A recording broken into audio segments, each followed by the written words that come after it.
Meu irmão, uma questão que muito me inquieta. Baseado naquilo que vem a ser mesmo a própria estrutura da igreja presbiteriana, é possível que uma igreja presbiteriana, local neste caso, os seus pastores tenham uma postura diferente com as demais igrejas, do tipo, pastor ser um dispensacionalista.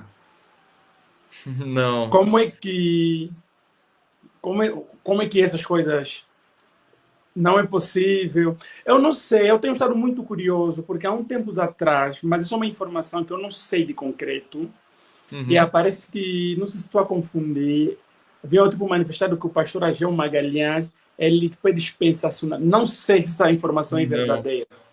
não é verdadeira, não. Não é verdadeira, né? Não, não, ele é aliancista.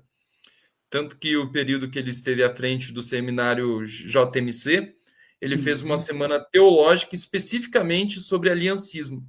Trouxe o Palmer Robertson, que é o autor do livro Cristo dos Pactos, né? Que é tido como atualmente sendo o maior autor, né? Desse posicionamento, que é o posicionamento aliancista. E para os presbiterianos, né, o aliancismo ele é toda a estrutura dorsal da sua teologia. Então é muito importante colocar que a diferença entre aliancismo e dispensacionalismo é uma diferença da água para o vinho. Não é uma mera diferença, é uma diferença enorme.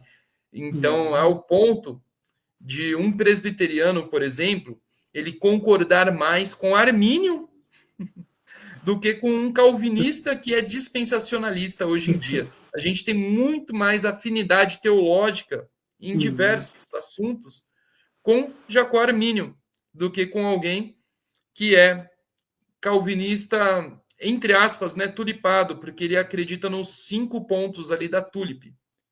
Então, tem uma visão da soteriologia que é reformada, mas o restante da estrutura da sua teologia é diferente, porque a forma como dispensacionalista ele olha para a história ali na narrativa bíblica é completamente diferente da forma como um aliancista vai olhar.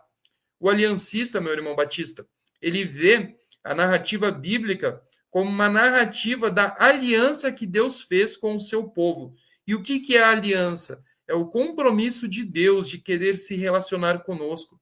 Então, Deus sempre, desde o início da Escritura, ele demonstra um desejo de se relacionar com o ser humano. Foi assim com Adão, foi assim com os patriarcas, foi assim com os profetas, com os juízes. E foi assim ao longo de toda a história da igreja. Então, nós entendemos que este pacto, né, é um pacto que Deus ele fez conosco desde a eternidade. Então, está associado aos decretos de Deus, né, ao pacto, né, da redenção. Tudo isso tem, em última instância, o desejo de Deus de se relacionar conosco.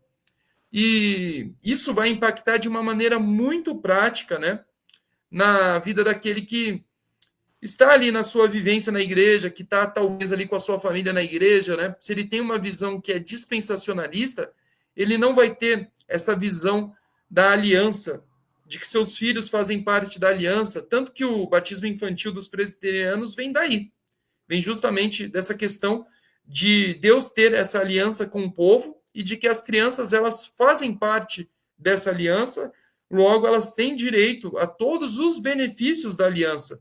E quais são Uhum. esses benefícios? É aquilo que Jesus Cristo alcançou na cruz do Calvário por nós. Então, todos esses benefícios de que Jesus alcançou é para todos. Então, nós temos esse entendimento, nós seguimos essa linha de entendimento, e um dispensacionalista ele não conseguiria estar à frente de uma igreja presbiteriana justamente por conta disso.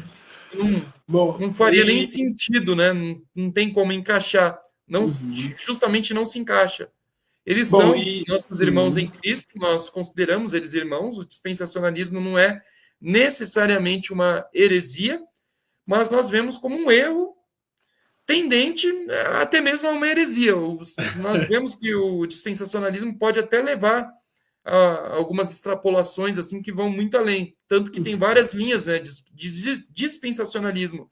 E os dispensacionalistas assim originais, os que começaram, hoje em dia os modernos não seguem tanto eles porque eles ensinavam coisas que são bem complicadas mesmo. mas a gente que é presbiteriano, nós somos necessariamente aliancista. Não existe teologia reformada presbiteriana sem aliancismo.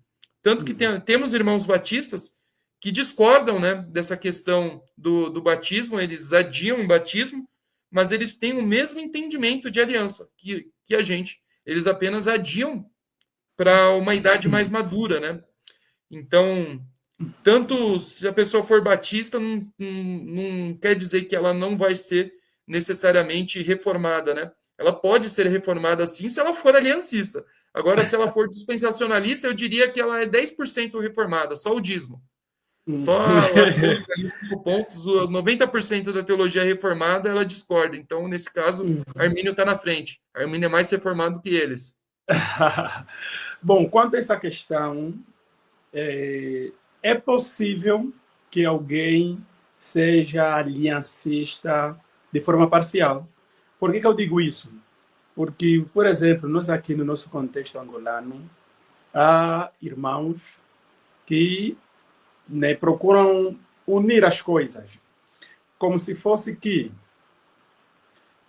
creem no aliancismo, mas não na sua totalidade, onde vai envolver propriamente nessa questão do batismo infantil. Como é que meu irmão lida com essa questão? Será que naquilo que vem a ser o teu convívio, já se deparaste com, né, irmãos que apresentam este ponto de vista de que eu creio sim nas alianças, que o Senhor sempre foi a se manifestar, de aliança, menos no aspecto do batismo infantil, não.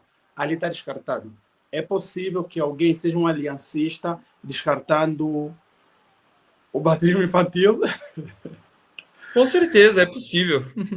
A gente tem boas referências, né? Por exemplo, o reverendo Jonas Madureira, ele é um irmão que é batista, que é aliancista, que é reformado de verdade mesmo. Não é apenas aquilo que nós usamos aqui, entre aspas, tulipado, né? Que acredita ali nos 5 pontos do calvinismo, porque aquilo ali diz respeito a uma pequena parcela da teologia reformada. Tem muito mais além disso. E ele é um exemplo disso, de alguém que faz parte dessa tradição reformada, e que tem um outro entendimento a respeito desse assunto em específico, mas que não deixa de ser aliancista por isso, não deixa de ser reformado por isso. Então, é muito importante se colocar que existe sim essa possibilidade, e eu, como presbiteriano, naturalmente vejo eles como irmãos em Cristo, não tenho problema algum.